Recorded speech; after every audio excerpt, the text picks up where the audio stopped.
3 باتیں اس عاجز نے اپنی زندگی میں بہت اہم پائیں بچوں کی تربیت کے معاملے میں. اس 35-40 سالہ یہ جو تجربہ ہے بچوں کا، بچیوں کا، اور متعدد مدارس کا اور متعدد ملکوں میں، 3 باتیں وہ اس سارے تجربے کا نچوڑ ہیں. اگر ماں باپ ان 3 باتوں کا خیال رکھیں تو بچہ ایسی مضبوط بنیادوں پہ کھڑا ہوتا ہے کہ دین سے ہٹ ہی نہیں سکتا. یوں تو کہنے کو آپ درجنوں باتیں کہہ سکیں گے کہ اس کا بھی خیال رکھو، اس کا بھی رکھو، اس کا بھی رکھو.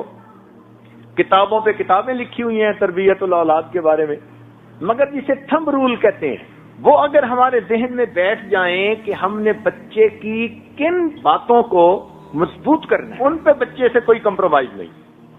ان 3 باتوں سے پہلی بات کہ بچے کو ہمیشہ سچ بولنے کی عادت ڈالیے.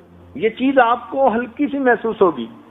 اللہ رب العزت کے ہاں سچ اتنا مقبول ہے کہ سچ کے صدقے بندے کو دین دنیا کی کامیابیاں ملتی. اگر کبھی سچ کے باطنی فائدے ہمیں محسوس ہو جائیں اور سچ کی وجہ سے جو برکتیں زندگی میں آتی ہیں وہ محسوس ہو جائیں تو ہم تو سچ کی خاطر کٹ مرنے کو تیار ہو جائیں. اس میں محنت نہیں ہوتی، یہ کام بڑا مشکل ہے، اس لیے کہ اس میں پھر ماں باپ کو بھی سچ بولنا پڑتا ہے. اب پھر کیسے ہوگا کہ ادھر سے فون آیا تو بیٹے کو کہہ دو ابو گھر پہ نہیں ہے، اب وہ بچہ سچ کیسے بولے گا؟ اور دوسری عادت بچے کے اندر جو پیدا کرنی چاہیے وہ نماز کا اہتمام.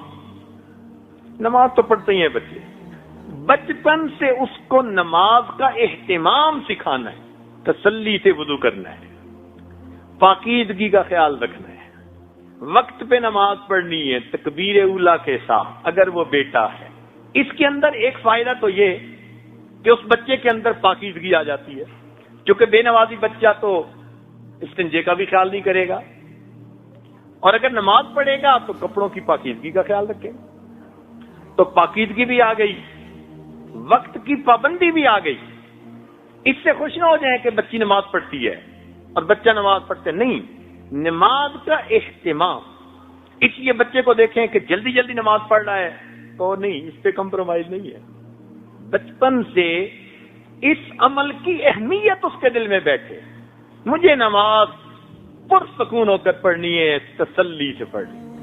بچے کو بتائیے کہ بھئی آپ نے نماز تو پڑھی، کس کیفیت کے ساتھ پڑھی. تو جب بچپن سے یہ سنے گا کہ ابو بھی کہتے تھے کس کیفیت کے ساتھ پڑھی، تو اس کو پتہ چلے گا کہ یہ بھی زندگی کا کوئی مقصد ہے.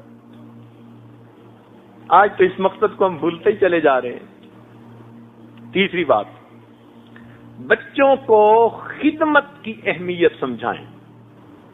کام کاج جو گھر کے کیے جاتے ہیں اس پر کیا اجر ملتا ہے. ماں کی خدمت، باپ کی خدمت، بڑوں کی خدمت، استاد کی خدمت.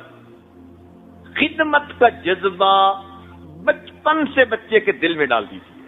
آج تو پانی کا گلاس بھی نہیں خود پی سکتے بچے، وہ بھی دوسرے کو کہتے ہیں کہ لائیے. اس لیے آج شکایت ہے اکثر ماں باپ کی طرف سے، جی بچے کام میں دلچسپی نہیں لیتے. بھئی آپ نے بچپن میں کون سی خدمت سکھائی ہے اس کو؟ کیا پتا یہ بچہ کبھی کس اللہ والے کی خدمت کرے اور اس کی اس کو دعا لگ جائے. اس کو بتائیے کہ معذوروں کی خدمت کی جاتی ہے، بوڑھوں کی خدمت کی جاتی ہے، تو اس کے دل میں رحم کا مادہ پیدا ہوگا، احساس ہمدردی ہوگا. اس ایک لفظ خدمت کی وجہ سے اس بچے کے اندر اچھے اخلاق آتے چلے جائیں گے.